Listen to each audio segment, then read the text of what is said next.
Jumpscare Rewind. Jumpscare Rewind. Welcome to Jumpscare Rewind. This is the show where I speak with fellow cinemaniacs about their mutual addiction to all things horror movies. We play some games, we recommend some movies, and we just bask in the scary glow of all things scary movies. Now, today's guest is my friend Jared Rivet. Jared Rivet is an actor, screenwriter, producer, director, and author. He wrote the screenplay for the feature film Jackals, starring Stephen Dorff. In 2024, he had lead roles in Ape X Mecha Ape New World Order, How to Kill Your Coworkers and Get Away with It, and Amityville Apartment. He has co-hosted the monthly trivia event Dead Right Horror Trivia with Dr. Rebekah McKendry since 2015. Since 2014, he has written, directed, and acted in multiple episodes of Earbud Theater, an award-winning audio drama anthology series specializing in horror and science fiction. In 2016, he received an Audioverse Award nomination for his performance in Earbud Theater's episode On the Line, which he also wrote and directed. He has also performed as a voiceover actor in several episodes of Campfire Radio Theater. He contributed an essay to the 2018 collection My Favorite Horror Movie. He worked as a staff writer for the 2019 event series revival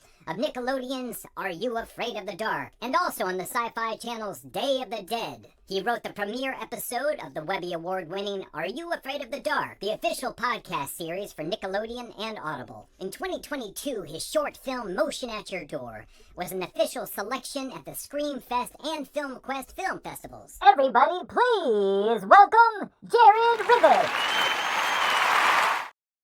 Woo! Jared, welcome to the show. Thank you. I'm so excited to be here, and I'm so grateful that you asked, and honored. I'm really honored. Thank you. I'm so honored to have you. Did I say your last name right? Because I want to say Rivet. No, yeah, it's Rivet. Okay. But before the intro, you said Jeremy. But oh my God, did I? Yes. I was so afraid of that because my son's boyfriend's name is Jeremy. So I keep on. I'm so afraid I was going to do that because even with that huge intro, you definitely got it right. So I'm not. It's okay. Ooh. No, but I had recorded it wrong too, and then I fixed it. I'm like, how did I say Jeremy? I can't believe I did it. Hi, Jared. You are my friend, and I do know your name. Yes. Sorry. So have you seen any scary movies lately?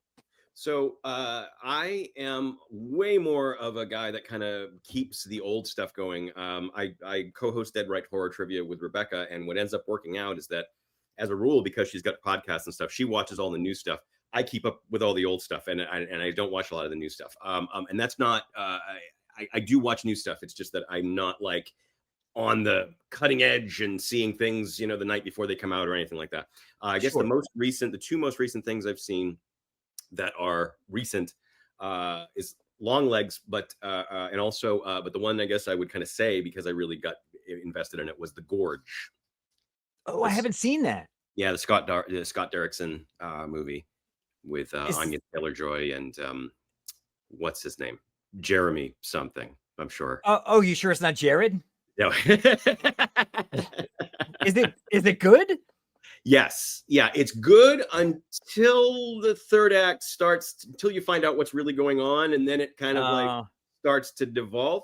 But I will say, for the first 90 minutes, 80 minutes or so, it's gangbusters. And there's some sequences in the first half that, like, I was floored. I had my jaw on the floor and I was completely blown away. It's a cool premise. It's a great idea. Okay. The cast is fantastic. Sigourney Weaver is in it. I didn't know that. Okay. Yeah, and it's really solid until you kind of find out what's really going on, and then it's like, oh, damn it! Like, it's one of those. But I still recommend it because, honestly, okay, for the it's the character stuff is great, the suspense is great, but basically it's and what is his name? Oh my God, he's like the Miles Teller. Miles Teller. Oh, Miles Teller. It's like a Jeremy. Yeah, yes. Yeah. So Miles Teller is he's like a sharpshooter, sniper, assassin from the States, who is positioned on one side of a gorge, and Anya Taylor-Joy is on the other side of the gorge. I think she's Russian, but that might also be Lithuanian or Ukrainian, something like that. I can't remember exactly personality. She's doing an accent.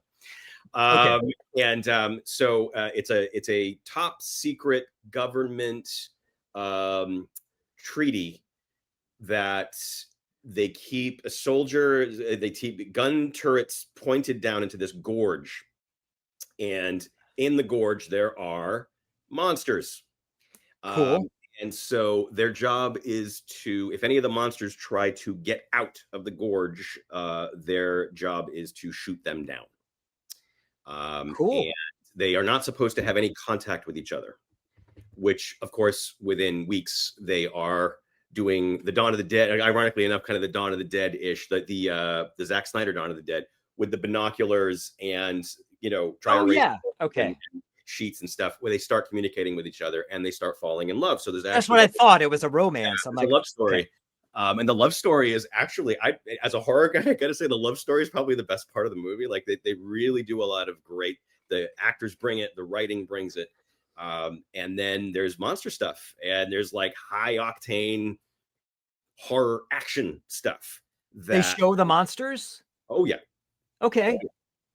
Yep. And like I said, it's just, I apologize to everybody for where it goes, but give it your time because it's kind of worth it for the first half and the setup. That's always hard because it is difficult to get the landing on a horror film. Yeah. And sometimes when it doesn't do it, I'm just like, just not satisfied. Yes. Like what's that movie? High Tension or Haute Tension? Yeah. Movie. Yeah. And it's tough because High Tension is 97% great. Amazing. Like, yes. Amazing. Mm-hmm.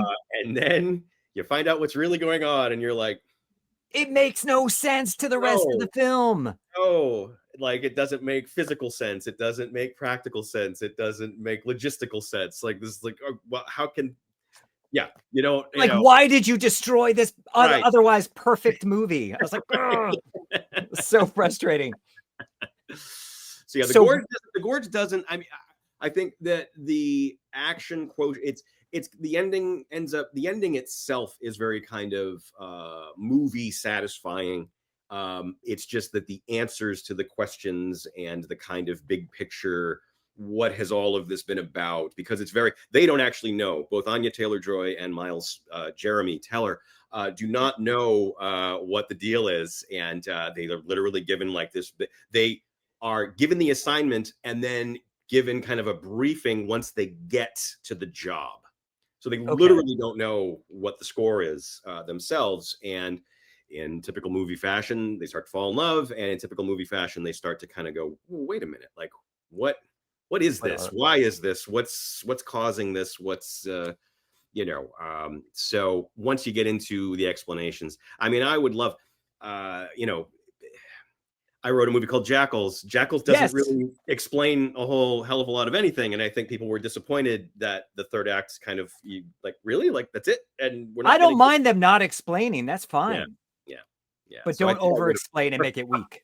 They get into, this is it's almost like an X-Files. I think X-Files is actually a really good analogy to the gorge. Like once they start getting into it, it's very in-depth and it's very over-explained. And there's literally like a film projector where they find a film projector and switch it on. And there's like a whole kind of... Is it dusty? Do they have to like blow dust it's off dusty and rusty and, get the cobwebs. Yeah. They got to dust it off before they're not even sure if it's going to work. But it gives away everything that's been going on. And it's just like, oh. So it's not like Truman Show or like Cabin in the Woods where they're being observed. Don't tell us. I guess we have to see. Yeah, I don't want to spoil that. Okay. But it is. Think X-Files, and I think you're kind of in the okay zone as far as what you're kind of in for. All right, I'll give it a try. So why are you such a horror fanatic? When I was a kid, I was raised in the 70s. I was raised Catholic. I was raised Catholic by two very, very young parents who they were kind of, I won't call them irresponsible. That would be unkind, but they were young. They were very young. And we were in the drive-in era and they were still kind of kids themselves. And so they wanted to go.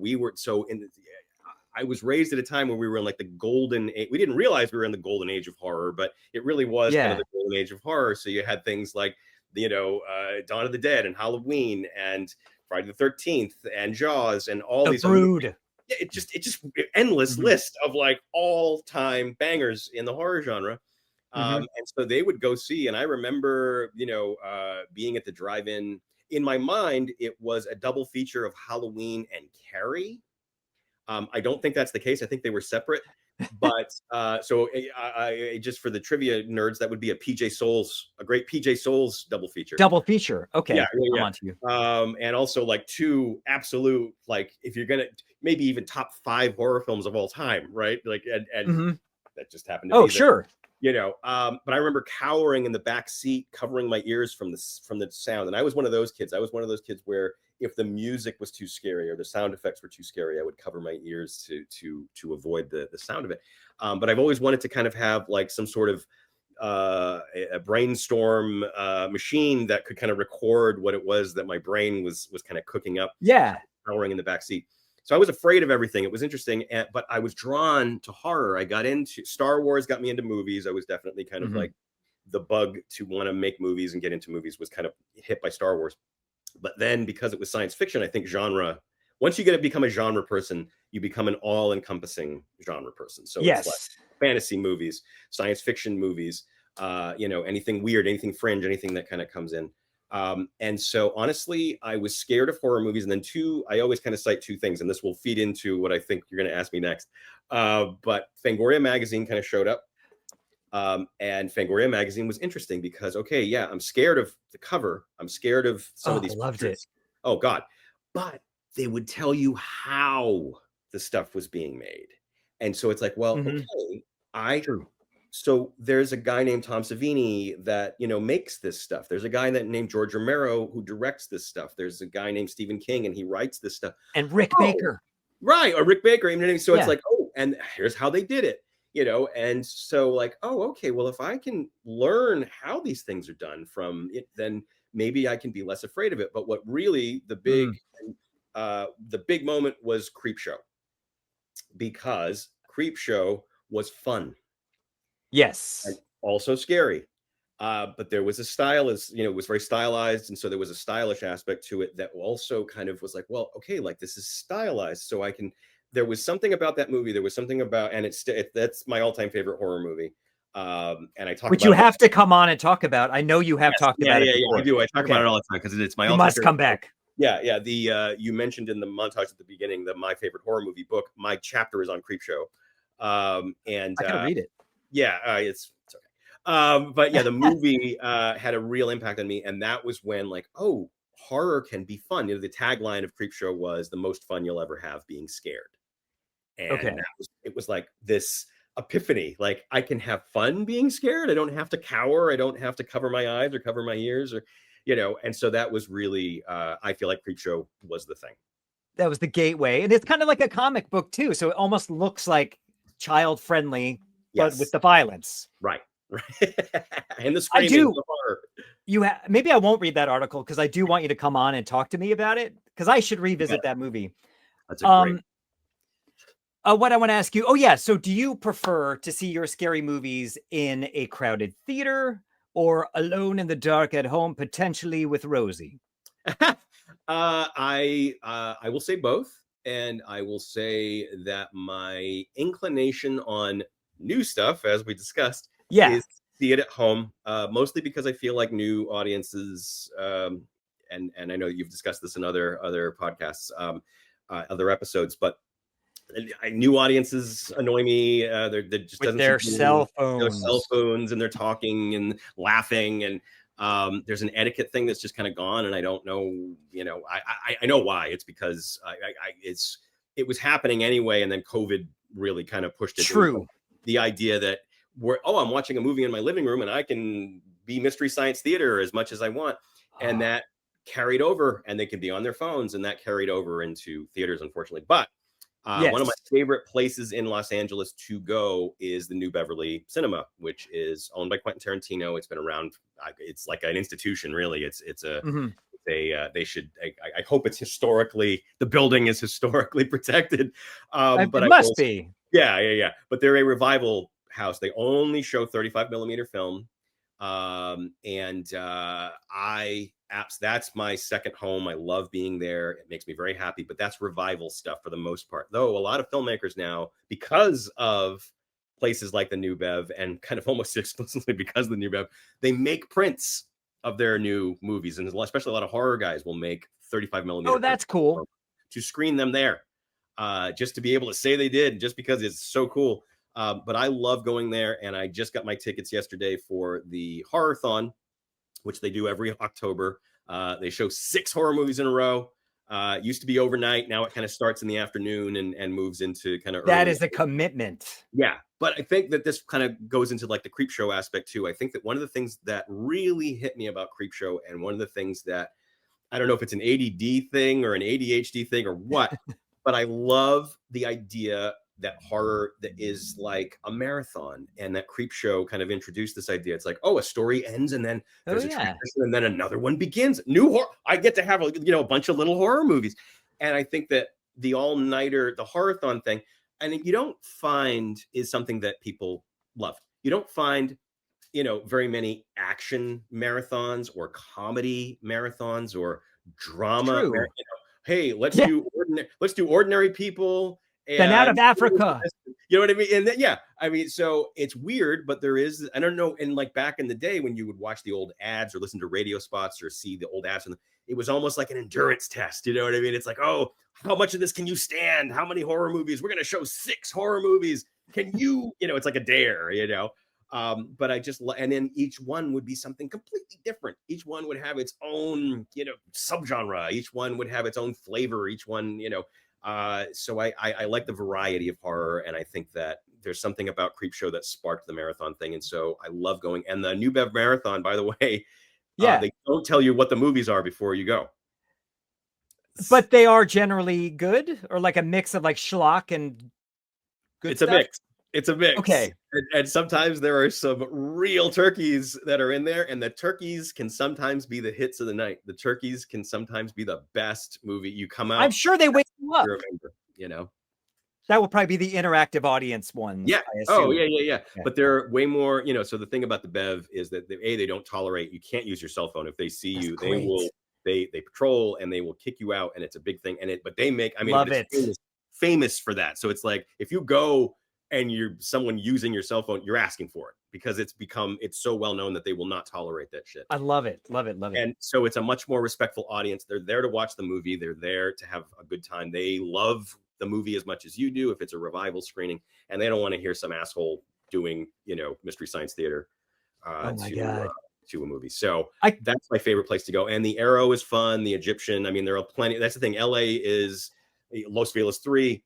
Cinematic Void, all that stuff. Killer Fitness now is jumping in and doing their stuff. So there's so many great places to go and see older movies. And again, I enjoy watching older stuff more than I enjoy new stuff. So I'm the guy that goes to all those places and has a great time. Is the ArcLight gone? What was that? Is the ArcLight gone next to the Cinerama Dome? Yes. Yeah. Okay.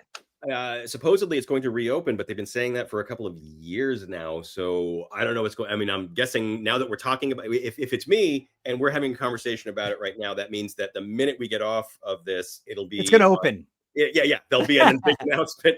That's how my life always works. So we'll see. But yeah, it hasn't been open for a long time. It hasn't been open for a long time. So we'll see. I can't believe I never went to the New Beverly, because I drove by it a million times when we lived there. I just never went. Maybe I went with Sean once to see Bubba Hotep. Okay. Or played somewhere near there. Is there still a video store like across the street? No. It's been like 20 years, so whatever. Yeah. Well, the Vista has a video, like a video thing kind of plugged into it. The Vista is another great thing called Quentin Tarantino. I've been there. Yeah. We just did the Kill Bill, The Whole Bloody Affair, just a few weeks ago at Vista. So that's Kill Bill 1 and 2 combined into one movie, the original cut. Oh, that's so cool. Yeah.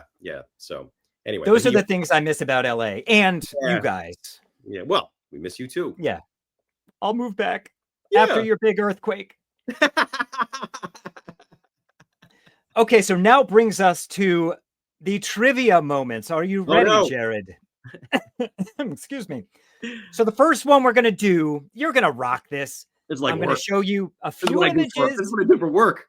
I'm just trying to dust you up and get you ready. Let's do it. Let's do it. So we're going to have a few images from a movie poster. You have to guess what the movie is. I know you're going to get this very quickly, maybe even from this first image. And if you win, you get applause. And if you lose, you get booze. Okay. Here's the first image. 1, 2, 3. You have 5 seconds. Nope. 3, 4, 5. It's too tight. Too tight. This one, you're going to get it. I'm sure this is the one. If not, I think you should be fired. Can I guess between? Can I guess right now? Yes. Is it The Visitor? No. Okay. Oh, wait a minute. Hold on a second. Wait. Ask me again. Is it The Visitor? I'm sorry. Okay. Okay, let's image 2. I know you have it. Here it goes. Image 2. This is Dead Alive, aka Brain Dead. Yes, I knew you would get it from that one. It's such a great poster. And here's the third image, which would have so given it away. Yes. But good. Okay, wait, hold on. I promised you that you would get some applause. Thank you. Thank you very much. Thank you. Excellent, Jared. So now is our second game, and I think you're going to get this one too. I'm pretty confident you will. This is when we name what the movie is that this tagline is from. So it's a poster tagline. Got it. You get 3 guesses. Pray, slay, display. Oh my God. Oh, I know this. I know you do. Oh no. You don't want the booze, but you get 3 guesses, so you can try. Damn it. Oh, this is you gonna can do kill it. me. This is gonna kill me. Boo me for a first and then give me a clue because it's not there. Oh shoot. How do I not give it away? It's from the 2000s. From the 2000s. Yes, the early 2000s. It's not Demonic Toys. No. Wait, is that considered a guess, or you just say no? Yeah, it's definitely not.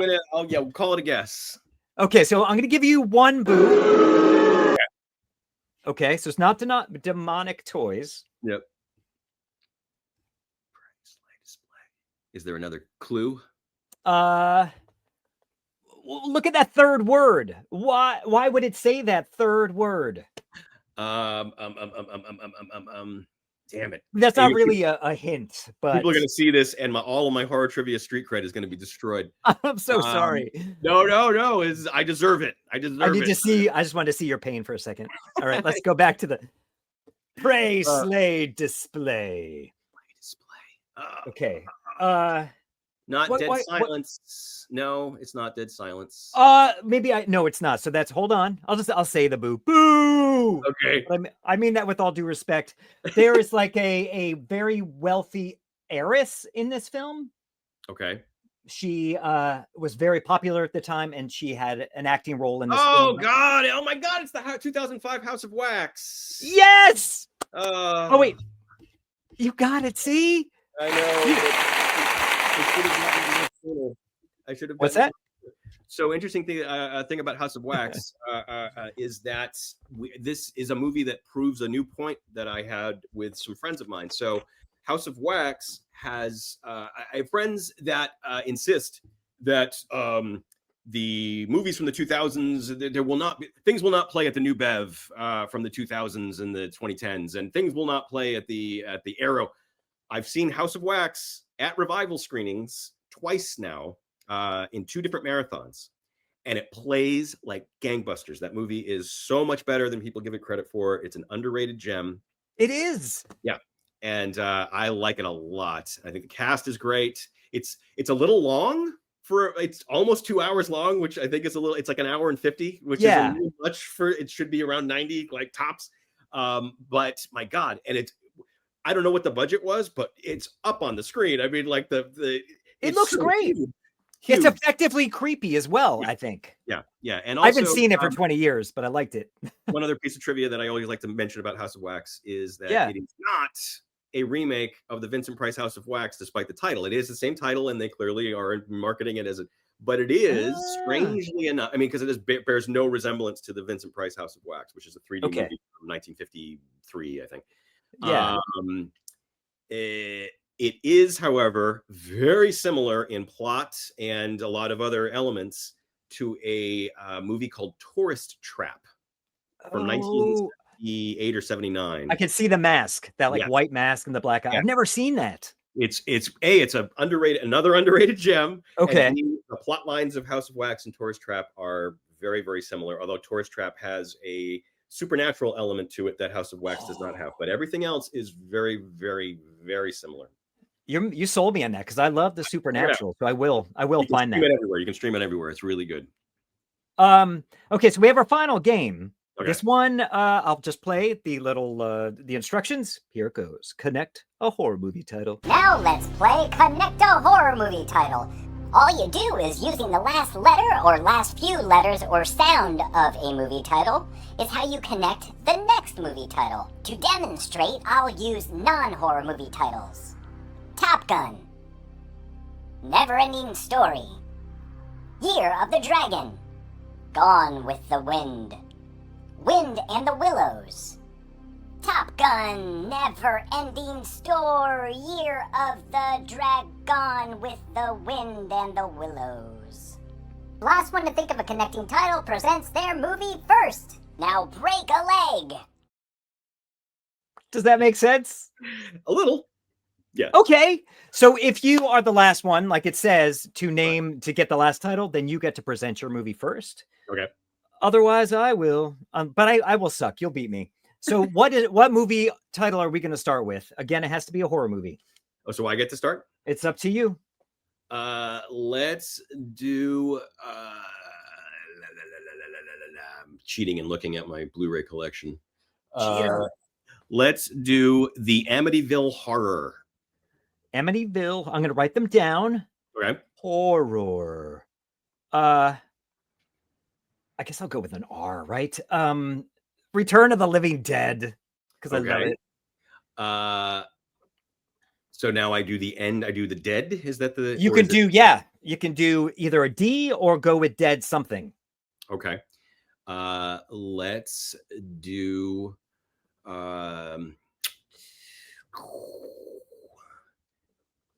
Dead Zone. Oh, so good. Yes. Okay. Dead Zone. Oh, shoot.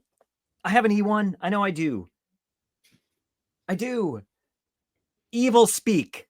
That's a movie, right? Yeah. All right. What about Speak No Evil? Oh, another evil. Mm-hmm. Hold on a second. Evil Speak. Speak. Mine's so easy. Evil Dead. Okay, so we're back to dead again. I know, that's what Sean and I did too. That's right, the previous episode. Sean and I, by the way, used to be on the same horror trivia team before. Really? Before I became the host of Dead Right Horror Trivia in Burbank. He's good too. Oh yeah, he's great. He's great. Let's see. Blah blah blah blah blah. Evil Dead. I will do. So it's gonna be. It's hard. Deadly Eyes. I don't know if I know that. Dead killer rat movie from Canada, I think, and it is famous for dressing up dachshunds in rat costumes. Little dogs. It sounds great. Hideous rat costumes, but it's about giant rats in the subways, and Scatman Crothers, I think, is the biggest name in it. Oh, that's cool. Okay, The Shining. Yeah. Okay, the Deadly Eyes, Eyes of Laura Mars. Ooh, Eyes of Laura Mars. Does it have to start with the thing, or does it? It just needs to connect in a logical way. So it could be like something that's ARS, like arson something, or Mars something, or right. S something. Will I get fined for using Mars Attacks? No. Is that a horror movie? I mean, it's if you think it's not, if it doesn't qualify, What do you think it is? Do you think it's a horror movie? I would use it at horror trivia, mostly because I don't want to lose this game. That's fair. And you are an expert on the horror trivia. So we're going to give him Mars Attacks, everybody. So Eyes of Laura, Mars Attacks. Attacks. Oh, man, I think I have to do an S or The Shining. Okay. So you got a G. Okay. So I get a G. This is getting good. Ghost Story.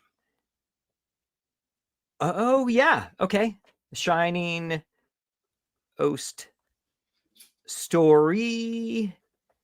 The Yearling is about a deer. That's not a horror movie, is it? Not a horror movie. It sounds like a horror movie title, though. Everything was. It does. You know, everything had the ing.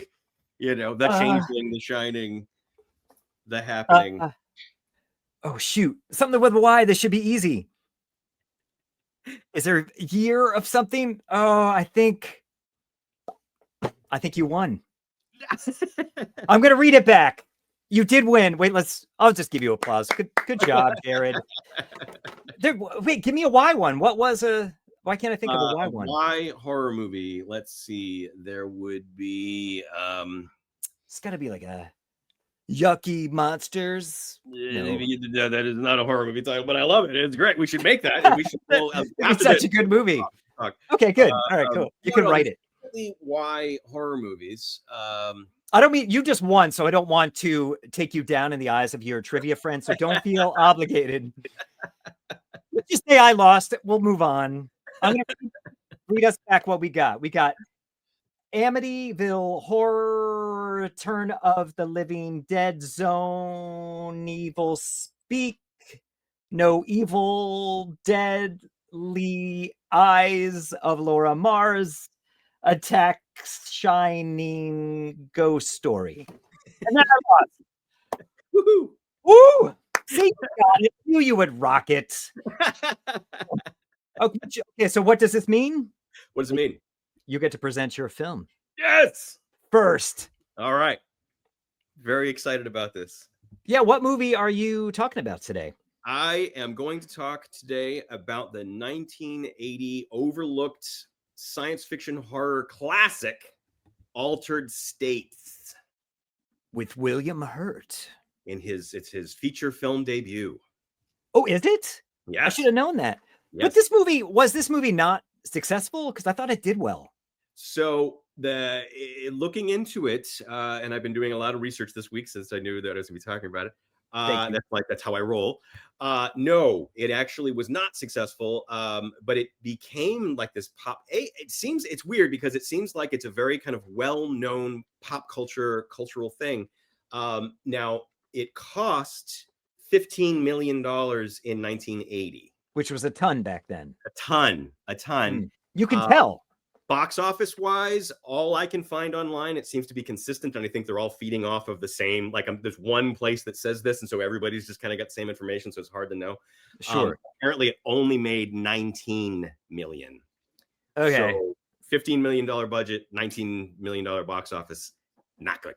Not a success. So unfortunately, not a successful movie, but huge inspiration.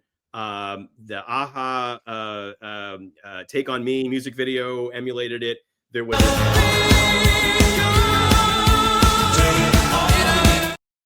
sorry to interrupt. No, it's great. And then there was also an MTV bumper that was very kind of famous. It was a stop motion animation. It was the M, but it was a big meat M, and it would kind of stomp down and it would bang on the walls. I remember that. Yeah. So it was a very famous. The last scene is very kind of famous for the imagery, and apparently a very hastily put together sequence in the production. By the way, not they didn't know how to end the movie when they were making it. It looks great though. Yeah. So why is this? Because I know as a kid, this movie was on HBO all the time. I saw this, and you probably saw it way too young as well. It came out when I was 8. I probably saw it when I was 10. Had no idea what was happening. Mm-hmm. But why have you fallen in love with this film? Well, do you have an idea of what's happening in it now that you're the age that you are? The way I understand this film is that it's like a body horror, time travel, sci-fi masterpiece, but it feels like they're through this like weird psychedelic drug. They're actually physically going through time, and he's like waking up the genes in his body that make him turn into like a Neanderthal or whatever. Right. But then at the end, he goes even further back. Right, exactly. I did not get that at all back then. No. And I don't think a lot of people back then did. I don't think that we're alone, as young as we were when we saw this. And it sounds like we both saw it probably around the same age. Yeah. It always, one of the things about the movie, I think, was that the ending kind of explodes into this 2001-ish sequence that you're kind of like, okay, what the fuck is happening right now? And it makes, I get it now, and they do explain it a lot. But there's so much dialogue in this movie. It must be 600 pages long. So here's the thing. As an audience member, you look at it and you're like, what? And as a writer, I look at it and I'm like, what? It must be that thick. Yeah. As a director, I'm like, what? And then as an actor, I'm my God. Hardest dialogue ever. But he's amazing in this film. Yeah. Because the dialogue is insane. He makes it so conversational. They all do. Yeah. Yeah. But it is basically, I mean, I don't know. It's one of those, it almost defies categorization. There are people that argue it isn't a horror film. But I feel like it definitely is. It goes there. Yeah. And it's definitely got cosmic horror. It's definitely got body horror. It's definitely kind of science fiction horror. And then it's at its core, it's kind of like an old school mad scientist, doing dangerous experiments movie. It's like there's nothing Frankenstein, you know what I mean? And really, Flubber. At the end of the day, Flubber. At the end of the day, Chayefsky wanted to do kind of an update of Dr. Jekyll and Mr. Hyde. The writer, Patty Chayefsky, who was the writer. Okay, sorry. The book and the movie. Though you wouldn't know that from watching the movie. He wanted to do kind of an updated version of Jekyll and Hyde, and because he's an intellectual, he was like, okay, well, in this point in time, how would that be done? What kind of steps would be taken? And it got so involved, he got so wrapped up in the research that the Jekyll, like just doing like a remake of Dr. Jekyll and Mr. Hyde, and like remakes in the 70s, King Kong, and there were so many huge kind of remakes of classic films. It was like, well, we'll do Dr. Jekyll and Mr. Hyde, but he got so invested in it that it kind of became its own thing. And the Jekyll and Hyde aspect it's there, but I can see that. Yeah, but it's not a Jekyll and Hyde movie per se. You can put it in that category, in that subcategory. And in fact, I have a copy of the novel, the original novel here, and the original novel labels itself as a 20th century Dr. Jekyll and Mr. Hyde, the ultimate novel of mind-chilling horror. And how does the book compare to this? Honestly, in terms of the dialogue, in terms of a lot of the words, it's verbatim. And the reason for that, and this is insane, is Patty Chayefsky, along with like Rod Serling and several other writers, was a master. It was someone that you did not mess with. They had playwright level control and playwright level contractual. Basically, you couldn't change anything without their approval. If it was going to be changed, it had to be changed by them, and they had to agree to it.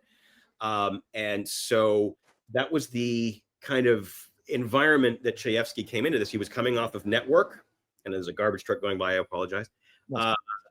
Network and The Hospital, the George C. Scott movie, both kind of satires. So it's interesting because this is played very, very straight, and I don't know necessarily what the thought process was behind all that. But they wanted to do this Jekyll and Hyde thing. But because he was an intellectual and a writer, he wrote this very intellectual script that was originally going to be directed by Arthur Penn. Really? Bonnie and Clyde and a lot of other kind of A-list stuff, Little Big Man and The Miracle Worker and all kinds of great stuff. For Columbia, with an entirely different team. John Dykstra was going to do the special effects. Joe Alves, who did Jaws and Close Encounters, was going to be the production designer. And they spent a lot of money on that version. Yeah. Arthur Penn cast William Hurt, cast Blair Brown, cast everybody. And Arthur Penn was having such a horrible time with Paddy Chayefsky that he bailed. He quit. And because there was no flexibility. There was no flexibility, and Chayefsky was a very abrasive, very difficult figure. Mm-hmm.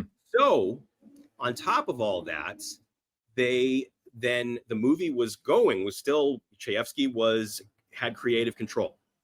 Okay. And so as a result, they went through all the A-list directors that they could.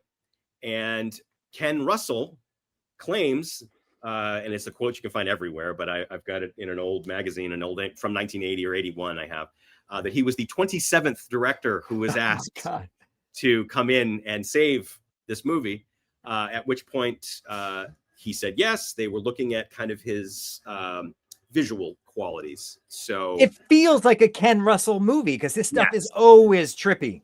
Yeah, especially Tommy. I feel like in terms of imagery and the hallucination stuff and the kind of music video aspect of Tommy, I feel like they are. And Tommy, strangely enough, is about someone in the parlance of its time, the deaf, dumb, and blind kid who can play pinball. You know what I mean? So like cutting off all of the sensory inputs. Yeah, interesting. But it was the visual aspect. So what they were kind of looking at with Russell was, okay, this movie's full of hallucinations. It's full of these kind of not dream sequences, but hallucination sequences. Mm-hmm. He will be the guy that can bring that. And we have Chayefsky's words. So he and Chayefsky got together. They had rehearsals. Chayefsky kind of tolerated, Ken Russell kind of tolerated Chayefsky, but he felt that it was way too wordy, that there was way too much dialogue, that the dialogue was incomprehensible most of the time. And some of it was very unnecessary.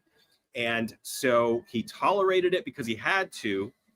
And then on the first day of filming, which is the restaurant scene, when they're in the Italian restaurant and everyone is talking over each other with all this thick dialogue about all of their, specific pursuits, and everybody's talking over each other, and you barely get a sense of what the hell anybody's talking about. Apparently, on that was the first day of filming, and on that day, Chayefsky, without Russell was off working on something else, he was dealing with something else on the set. Chayefsky talked to Blair Brown and the actress. They're having there's a female character that she's having a conversation with at the dinner table, and he apparently came over and started to give them notes. Oh, that's not cool. Oh, so Russell saw this happening and went over and what's going on, and they explained, and Patty said this, and Ken Russell told him to get the fuck off of his set. How'd that go? Not well. So they had already lost one director. They had already gone through apparently 26 other directors trying to get this thing going, who they could not work with Chayefsky, or the project just seemed like it had just had too much going on. It's like, okay, we can't. They're filming. We're in principal photography. So the studio, which by now was Warner Brothers, because it had actually gone through a whole studio, Columbia dumped it, and Warner Brothers picked it up because of all the chaos that was going on. Yeah. And so from that point, Chayefsky was told, like, look, the train's on the tracks, and he said, okay, you cannot change a word. You cannot change a word of the dialogue. Nothing. And I'm gone. And he proceeded to talk to lawyers and talk to WGA and everything else. So he had his name taken off of the movie. So the credit is written for the screen by Sidney Aaron, which was his pseudonym, based on the novel Altered States by Paddy Chayefsky. It's in the same card. So it's like right there. It's wild. But yeah, so he took his name off the movie. But legally restricted them from changing any. No dialogue. That's crazy. But I wonder if that's because the dialogue is so incorporated into every action they're doing.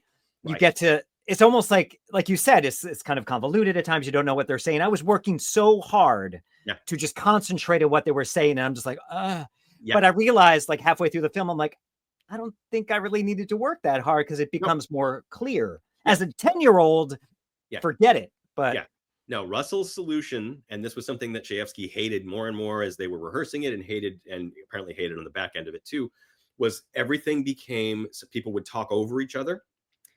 They would talk really fast. They would talk with mouths full of food, or while they're drinking something. It's real. Yeah, and it feels real, and it feels, so it's a bunch of intellectuals. It's a bunch of academics. They're all doctors and anthropologists and scientists. And so they have these conversations about this very, like dense science and dense philosophical concepts and dense scientific concepts. And there's stuff about creation and God and the universe and schizophrenia and all these other aspects that are brought up. And they're just spouting it. They're just going on. So like, I don't know about you, Ian, but like whenever I did this, I did Asylum movie, Apex Mecha Ape.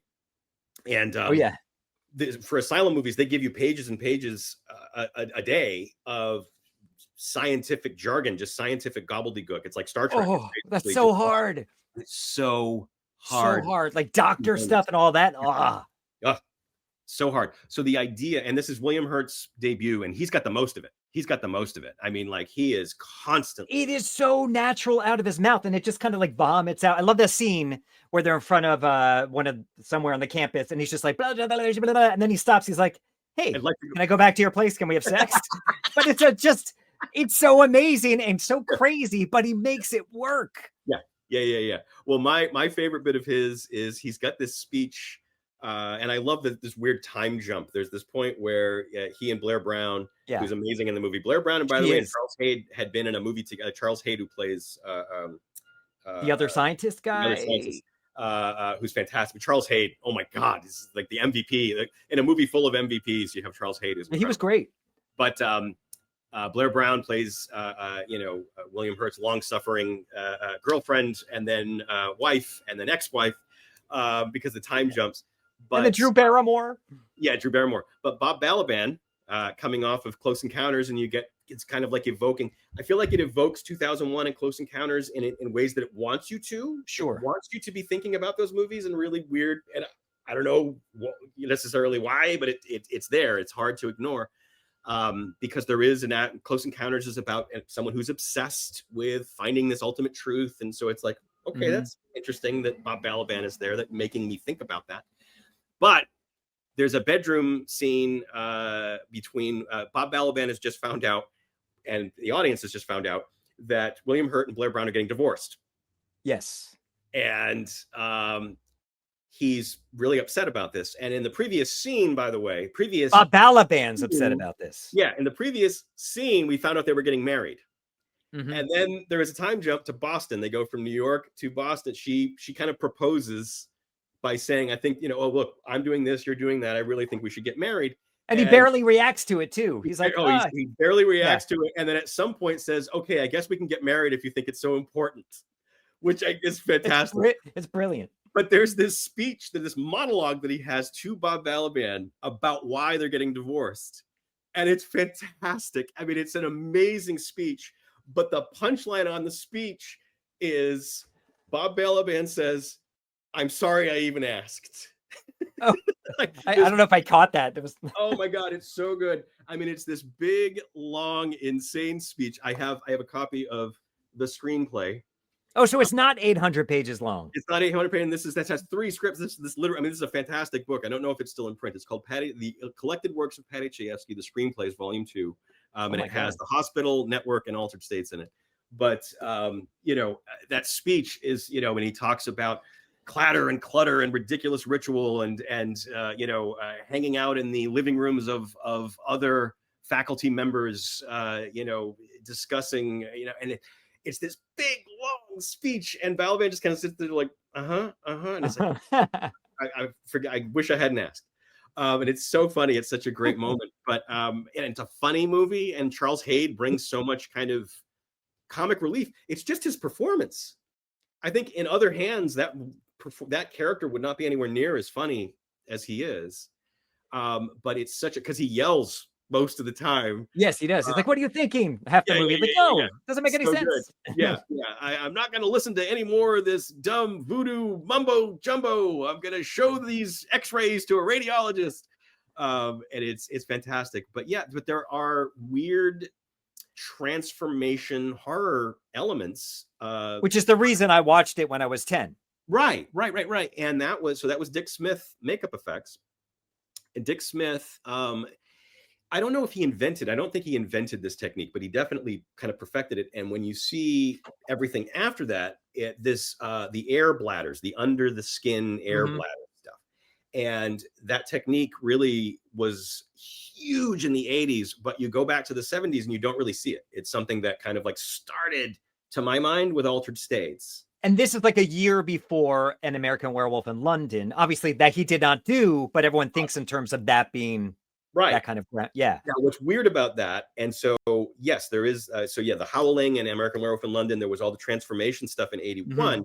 Now, Altered States came out on Christmas Day, 1980 in New York and LA, and it didn't come out wide until February of 81. And so we're well into 81 when the same year that The Howling and American Werewolf came out. So it's a weird coincidence. Dick Smith, by the way, makeup effects legend, he would share his techniques with all of his colleagues. So the fact that Rick Baker actually uncredited apparently did some work on Altered States. Okay. So I think that the technique was something that he was sharing with Rob Bottin, sharing with Rick Baker. Rick Baker probably got it from Dick Smith, who then shared it with Rob Bottin, and so on. But what's weird about American Werewolf in London, both Altered States and American Werewolf in London have a scene where a character transforms into a creature, goes on a rampage in the city, and wakes up naked in a zoo. I said that yesterday. I'm like, wait a minute. This is American Werewolf in London, though I knew this came first. Right. Now, granted, the aftermath of it isn't anywhere near as funny. It's not the, the balloons. An American man stole my balloons. Yeah. But it is wild that he wakes up naked. He doesn't wake up, but they find him naked, face down. Similar. In a city zoo. After the first transformation. Yep. Yeah. Yep. That was crazy. I did not remember that he turned into this like ape man. I didn't have any recollection of that. It's a very long, very kind of frightening sequence. It's got but you see very well too, because they don't hide the effects. He's just like this dude. I wonder, because I didn't find it laughable, but I think someone, maybe a younger audience now, might go back and be like, this is it's so 80s and a little bit goofy, but it's great. Oh, it's great. It's great. And honestly, that proto-human sequence, I think, is probably the most horror that the movie gets, but it goes for it. I mean, there's a jump scare at the start of that sequence that is like a chair jumper. I'm trying to remember. The janitor kind of hears a noise. The old janitor, who's a character actor. Every actor in this movie, by the way, is a recognizable character actor. Great faces, great performances. I've seen that janitor, and he's in Psycho 3. He's in all kinds of stuff. He's great. You would recognize him in a heartbeat.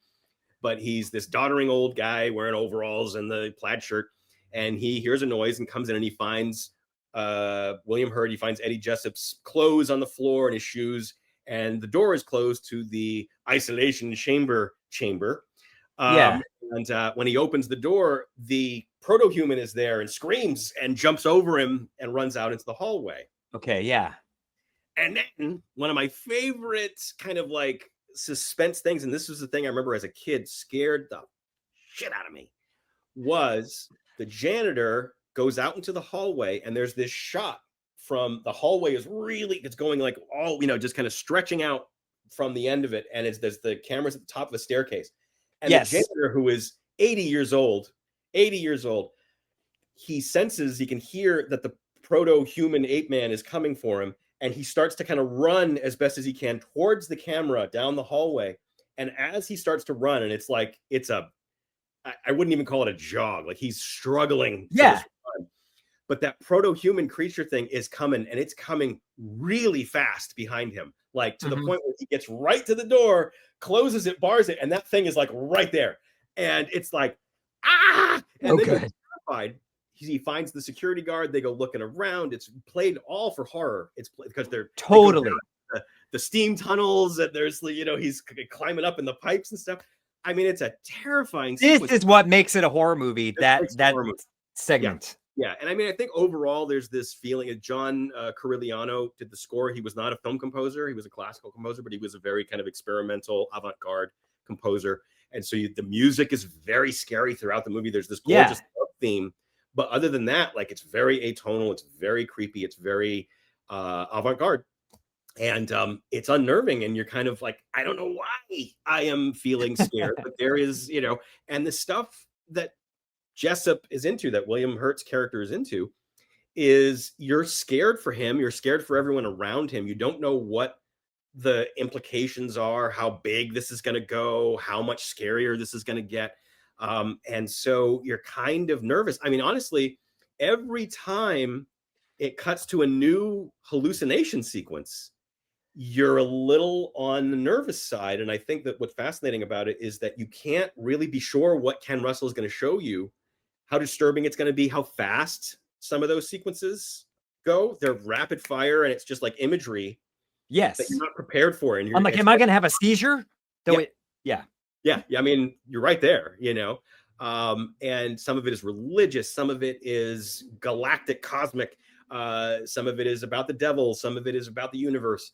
And it's just this imagery, a lot of crucifixion stuff. There's Hitler audio from Hitler rallies kind of worked into some of wow. I didn't. Yeah, it's wild. I mean, so you can't, and I find that really unnerving. I find that really scary. But what's interesting about the imagery versus the dialogue, and the imagery versus the story, and I was looking around again doing research on this. Sure. Janet Maslin's review when it came out, she basically said that it feels like these are two forces that are at odds with each other, Ken Russell and Patty Chayefsky, and that these two things are not kind of clicking together. They're making something wild, like they're making something you would only get from those two guys, you know, working on something. But you have a visionary director who is dealing with a screenplay that he doesn't actually like, which is, you know, and again, that's her opinion, but it's a fascinating way to kind of look at this movie that is so many different things all kind of crushed together, you know. Let me show, I should have shown it sooner, but let me show the trailer if that's cool. Yeah. And then we'll just continue a little bit. In the basement of one of the country's leading medical schools, Dr. Edward Jessup, candidate for a Nobel Prize, is conducting the most dangerous experiment in the history of science, and the subject of the experiment is himself.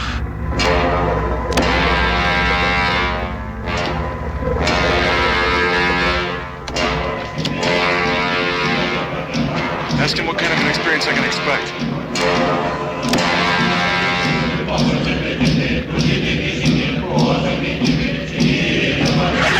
Deafening! The noise is deafening! It's blacked out.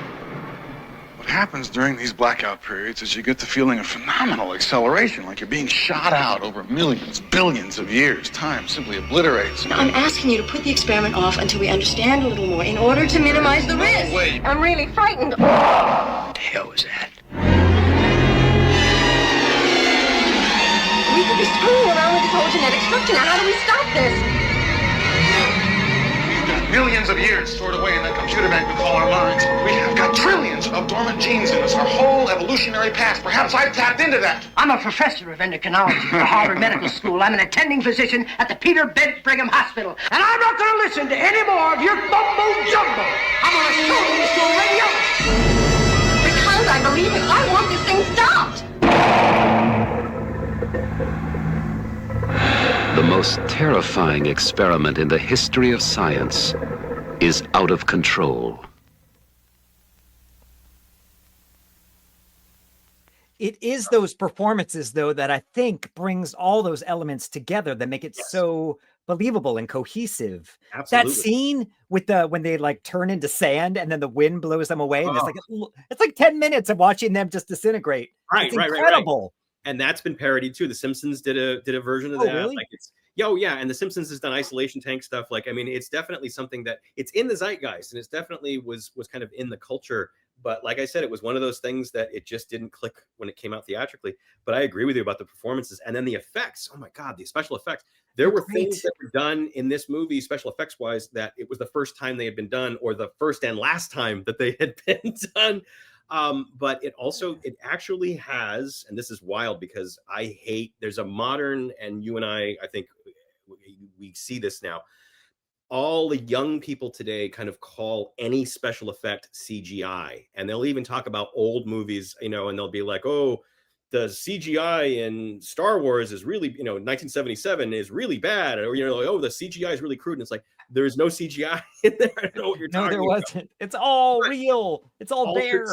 So Altered States has a lot of physical stuff. It has a lot of optical stuff, a lot of amazing blue screen stuff that is like blue screen that's really like. It kind of still works, that stuff. The blue screen stuff. Blue screen that I've seen.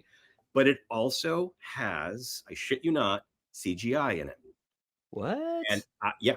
So in the final, so there are dollops of it in different spots of the movie, but in the final sequence when he's banging on the walls and shifting from different states when he's in that sequence, they used a literally computer rotoscoping to put that kind of pixelation effect, like that TV fuzzy. And they did that to kind of mask the cuts and also to rotoscope in so that when he would change, there wouldn't be like a big, because I don't know if you take a close look at that sequence, it's not a lot of like, it's not, there are like jump cuts where it's like, oh, now he's in a different position. Cause you know how those sequences are shot. It's like, you don't know where he was standing, it's like, oh, there's your mark. Sure. So, but he's hours later, days later, they're shooting something else. So they used really crude, really primitive CGI rotoscoping to make that sequence work. Like when he would bang on the wall and he would switch between the two. Oh, because it seems so clean to me, but I didn't notice that. And then some of the stuff, whenever it gets kind of pixelated. So even in the big sequence at the end, when he's in the tank, in the kind of third act, before the big hallway sequence. Oh, yeah. There's some CGI, the spinning face there's some of that CG stuff in there. So yeah, and this is something I have a little collection of Altered State stuff. But I have that magazine, Cinefantastique magazine, which was a great magazine back in the day. I remember. Cinefantastique was great because they were kind of more effects oriented, but they were very genre oriented, but very special effects oriented. But they also would dish the dirt, and so there's a lot of what I know about the production and the nightmare that was going on throughout from beginning to end of the making of this movie came from this article, which is huge. It's expansive. And they kind of looks untouched. Looks like no one ever looked at that magazine. Condition. But there's the crack between the nothing, by the way, which is something they talk about. It's when they first go up to go to the ceremony, but then that crack ends up being this visual thing that kind of flashes into the movie. Yeah. But they tell him that when he takes the drug, the first thing he's going to see is this crack. And the crack is going to, grow and he's going to go in, but it's the crack between the nothing. I don't know what that means, but it's great. But this magazine has pictures and other stuff in it that's fantastic. But so my collection is really, really bizarre. I've got two, for some reason I have two of everything. I have a backup in case there's a flood or that earthquake. Put them in different parts of the house. A vintage copy of the soundtrack album and a new copy of the soundtrack album. They're the exact same program, but they're just different copies. That's cool. I have two copies of the CD, different editions, same program, same music. One's a little brighter than the other. I've got the DVD and the Blu-ray. And then, as I showed earlier, I've got both the book and the screenplay. So I've got two of everything Altered States. Which does this have a 4K? Because this movie deserves a 4K. If it does next month, October of 2025, the Criterion Collection is putting out a 4K. Good. And I'm hoping that it'll have stuff. I don't know what to expect. I hope that there's a lot of cut footage. There's a lot of test footage. There's a lot of stuff that I hope they really get into the in-depth nature of the making of the movie and how insane it was. But yeah, there is just such fascinating. It's a fascinating production. It's a fascinating movie. It's amazing. Terrifying movie. It feels like, how every movie nowadays is about the multiverse. I feel like this is the first movie to do it. And it's so much more interesting. And it's almost, I watching it this time and kind of really diving deep into it, I really do feel more like it is kind of a response to 2001. I feel like it's almost a response to the Dawn of Man sequence and the Monolith and the Infinity and Beyond, Jupiter and Beyond sequence at the Stargate sequence at the end of 2001. It feels like somebody making a movie to kind of respond to that in a really interesting kind of analytical way. Beach Boys to the Beatles kind of thing. Well, because 2001 is a movie that tells you nothing. You know what I mean? It's like you got to make up. It's like everything about that movie is like it's subjective. It's what you think. It reminds me of the end of Jackals. Yeah. Just kidding. But basically, I feel like Altered States is like, okay, well, let's do a movie where instead of not talking about it, let's talk about it a lot. Just give them too much that they'll never follow. Right. It's an incredible film. Yeah. I'm so grateful that you had me watch this because I probably would not have watched it again. Yeah. And I was only going by my little 10-year-old brain. So it is excellent. It's great. Highly recommend it. I'm so I glad. want to. Is there anything else you want to add about that before I move on? Let's see. There's so many. You things. gave us so much awesome. I know, and I think that I've definitely, but I could keep going. I could talk so much about this movie. It is so great. I do highly recommend your recommendation because it is mine's not quite as mine's good. It's just a different kind of thing. Okay. But first, I want to go to Between Our Films. I have this segment. It's called The Bloody Spotlight. Ooh. And this is me talking to my friend Paul Taft, who plays Dr. Ian Black in the Ice Nine Kills horror-themed videos. Everyone, please welcome my friend Paul Taft. He's on location on a show, which I probably can't tell people you're working on, but he's in the woods, so we have a little disturbance, but it's kind of cool he's on location.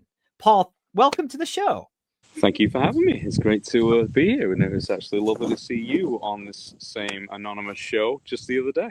I wanted to talk to you briefly because I know you're on a short break from this anonymous show, but I want to talk to you about your role of Dr. Ian Black in the Ice Nine Kills heavy metal horror videos. How did that come to be? I got a phone call from a gentleman, Dan, who had been worked with me on some commercials a few years ago, and asked me if I was interested in being in a music video with his business partner, who is Dan Hurahan, who is a director, writer, and well known for his work as a rigger on local movies, etc. So one of the nicest guys I've met in the biz. Absolutely. And the only problem was it was in 2 days, and we had a 3-day journey back from Florida planned. So our 3-day journey became a very quick 2-day journey, arriving in Shelburne Falls in Western Mass at about midnight on the second day. And then I was at 7 a.m. the next morning, and I worked on a video for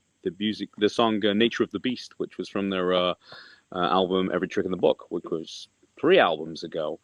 And that day I met both Dan in person and Spencer Sharnas, who is the lead singer of Ice Nine Kills, and we hit it off famously. Long story short, it inspired them to write The Silver Scream, which was a 5-song group of videos, which turned into a music feature. Each of the videos is somewhere between 8 and 15 minutes long, and they all add up to about an hour's worth of a story with 5 songs in it. And each one is like a short film, somewhat inspired by other famous horror films. Is that correct? Like Friday the 13th and It? They moved into this anthology type thing where every song on the album is based on a horror film, a famous horror film. But what they wanted to do was actually not just create story videos a la Michael Jackson in the old days with his, Thriller. Exactly, yeah. I mean, the be-all, end-all of music video stories, right?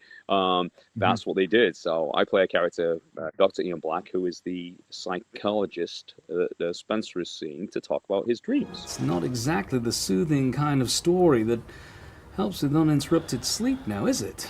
Can we maybe get Dr. Stonebridge to up my dosage of diazepam? Well, Spencer, as much as that may seem like the solution, it's better to get to the bottom of what's causing the anxiety. Plays out this story, which is told over the course of these 5 videos. And in the clever way is that Spencer's dreams, and he's describing the dreams, are what manifest into the performance part of the video, and we see the song played out and performed, etc. And in each of those, obviously has a great tilt to a famous horror film. The first one being American Nightmare, which is obviously based on Nightmare on Elm Street. It features him playing out as that character in Nightmare on Elm Street. He is the Freddy Krueger character, the mysterious clawed hand guy. And it's a tilt towards the movies. At one point, a girl is thrown up in the ceiling, etc. The special effects are fantastic. Oh, yeah. This is just something that we're doing ourselves and creating ourselves without a Hollywood budget or, all of the Hollywood names and faces that come in. So, that maybe Spencer is not just telling me about his dreams, but he's actually making confessions. And I decide, because I'm a little bit of a sinister person myself, a bit of a clown person, but I have sinister motives, so to speak. I decide to try and make money out of this, and I get my comeuppance in the end when he kidnaps me and puts me into a nightmarish scenario, and in the end he poisons me, and I get to die on screen. The first time it ever happened to me in many, many movies. Dr. Black turns this into spy versus spy, but he's so fucking bad at it. Makes me mad. Spencer winds up drugging the doc's drink at the bar, and when Dr. Black chugs it, we blurrily transition into the song. By the time Dr. Black awakens from the drugs, there's no evidence of Spencer's face-painted ass kicking. Keep stalking this likely killer guy. I'm sure that'll end great for you. How was I supposed to have known? Done your job. You killed real people. What about the others? What about Nancy? It Is the End, which was the final video in the sequence of this this Silver Screen music film, was actually set at a carnival, and we filmed at Canopy Lake in the old haunted mine ride, and we were there for 2 days filming it, and they shut down the ride, and we had like workers from Canopy Lake wheeling the mine car through it. There was actually additional editing done by the same gentleman that works on Rob Zombie's cool. Videos, etc. So it just took it to another level. I think the videos were all great in themselves. There were a lot of fun. There's a certain campiness to them, but there's also a sincere skill set that are involved in that. And it's funny to think that 3 of the videos there's office scenes. Actually, in 4 of the videos there's office scenes, all filmed on the same 2 days. And yet those videos were released over a period of like a year, because the rest of the details and the performances that are around them were actually filmed and produced 6 months later or 8 months later, etc. But I think Spencer's one of the finest performers that I've seen in a long time. He really goes above and beyond, and it's like something I never imagined would be a thing, and here I am kind of living alongside it. I was in a total of 7 over the 5, and then 2 offshoot ones. Have a total of about 22 million views on YouTube. People probably want to meet you as you're a part of these little movies. Is that the case? So a couple of years ago, we actually did a signing. My son and I, and my co-stars from the Silver Screen, and I think we'll probably roll back into that again. But yeah, we do get recognized. It's interesting because I was with my son, who was in it on the Saturday, and then on the Sunday I went with my daughter, and I was walking down an escalator with her, and I said, this is great because my look is different, because I'm carrying a look before the film that we're working on right now. So I look very different from I did with the Silver Screen, where I have like a full beard, etc. And I just said to her, this is actually really kind of cool, because I'm getting to walk behind the scenes and do things, but I'm somewhat anonymous. The odd person sees through it, but otherwise I'm anonymous. The next thing that happened is somebody yelled, "Dr. Black!" from below us on the escalator. Like seconds later, it rolled on for the sound. So it's like, that's so it's cool. A hilarious moment. James A. Janice and Chelsea. It's the Dead Meat James podcast. Massively popular. Millions of subscribers, and Cameron wanted to meet them. My son Cameron wanted to meet them because he follows them online. And as we walked over there, they saw us and they recognized us, and it was especially great for me because they recognized Cameron and they got up to talk, and they took pictures with us as fans as much as them. It was such a special moment for me as a father to see him experience that, because it was like, his idol gave him an idolizing moment, and it was very special. Are you a fan of horror, or is this just something you became a part of? No, I'm very much a fan of horror. I'm a massive fan of the film Alien. The special effects in that film and the early kills in the movie are so intensely detailed. Thank you so much for your time. Everyone, can you take off your glasses for 1 second? Certainly can. Everyone, take a close look at him, and you will know exactly what he is working on. Well, thank you, Paul. Good luck on set today. Have fun. I will do. And thank you so much. Yeah, it is a great set. Yeah, I wish you were here more, but stay me tuned too. for that moment.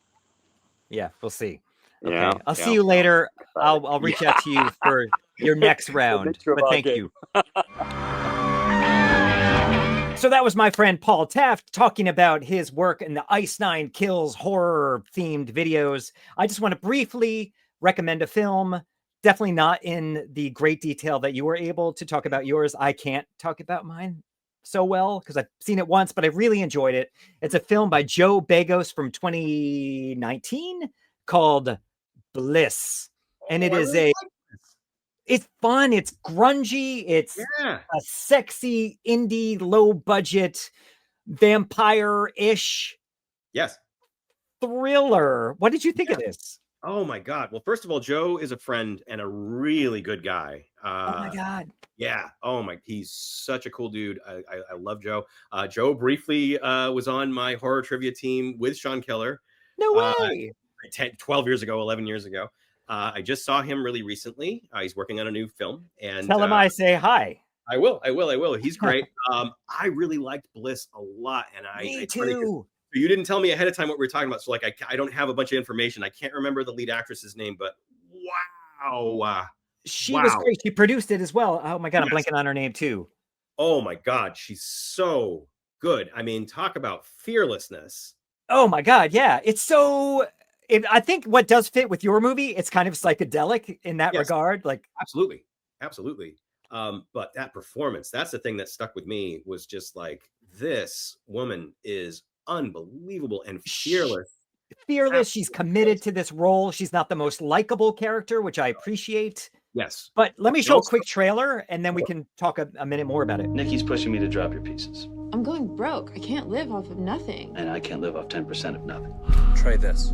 It's the closest thing they got to a pure, uncut mix of cocaine and DMT. I started painting again. I don't know, something came over me and then it all just started pouring out of me. I don't even remember doing it. It was like I was possessed. I mean, that's good, right? Yeah, it's great. Whatever you gave me, just let me know so I can kick it with something else, because I am not well. You don't give it up. You can't.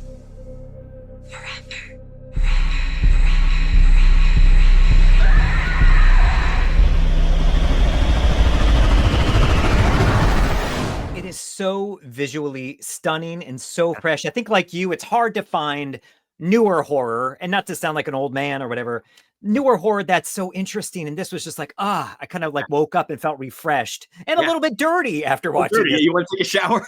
You do. It's refreshing as a genre piece, but like as a movie, it's like, oh, I'm so now I need to shower. It's so grungy.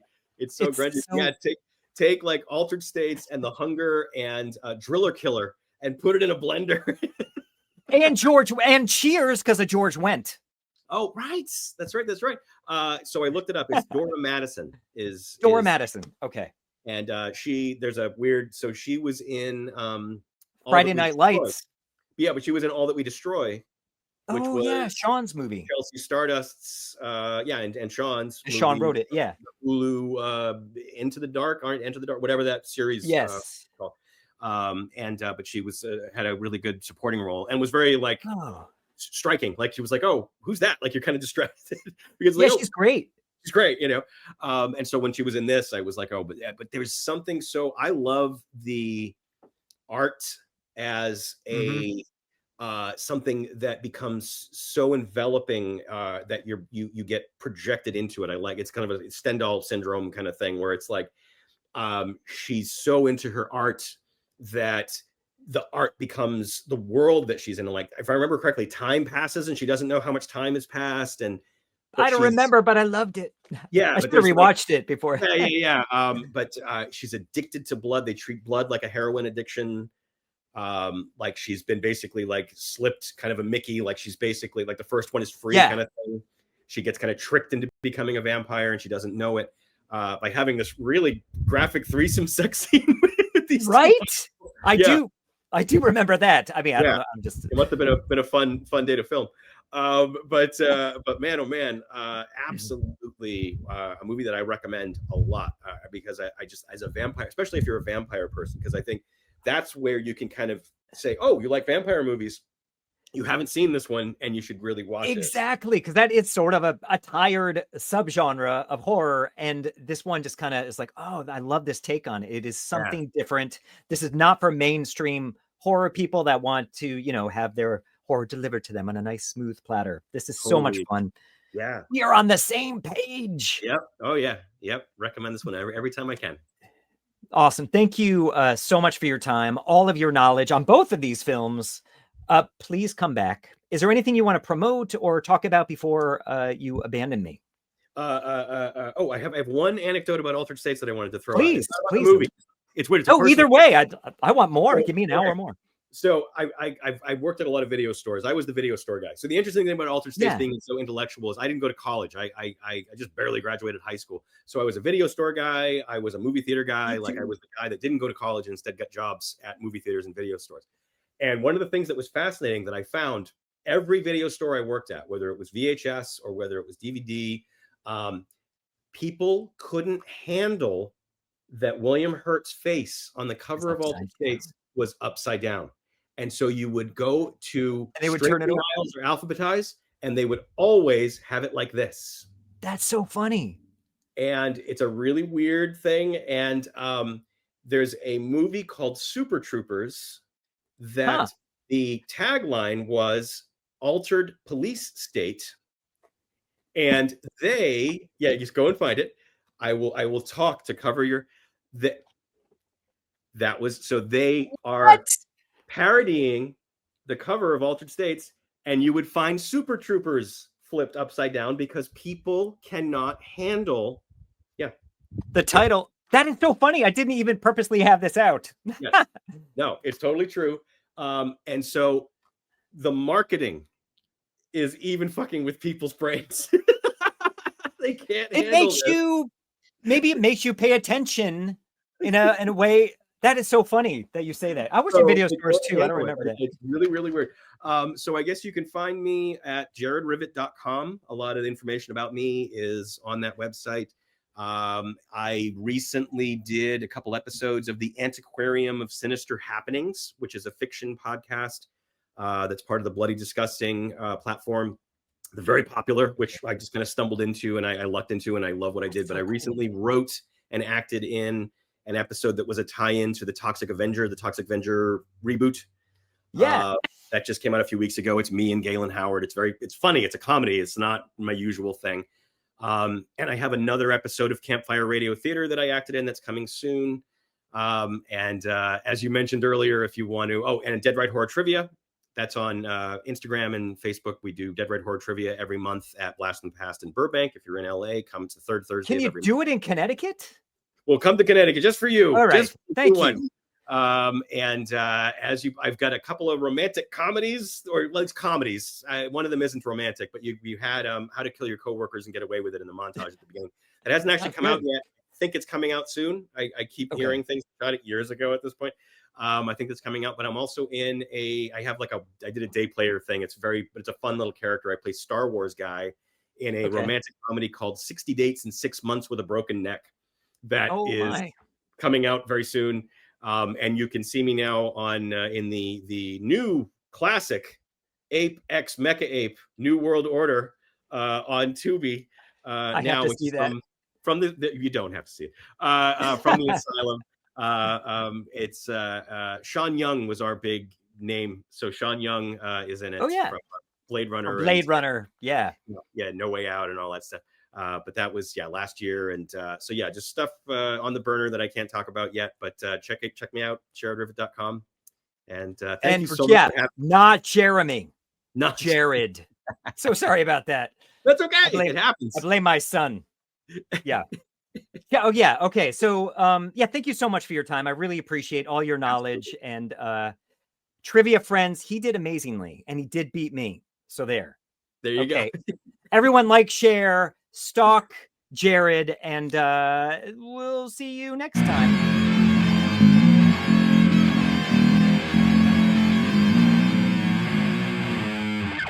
Jumpscare Rewind.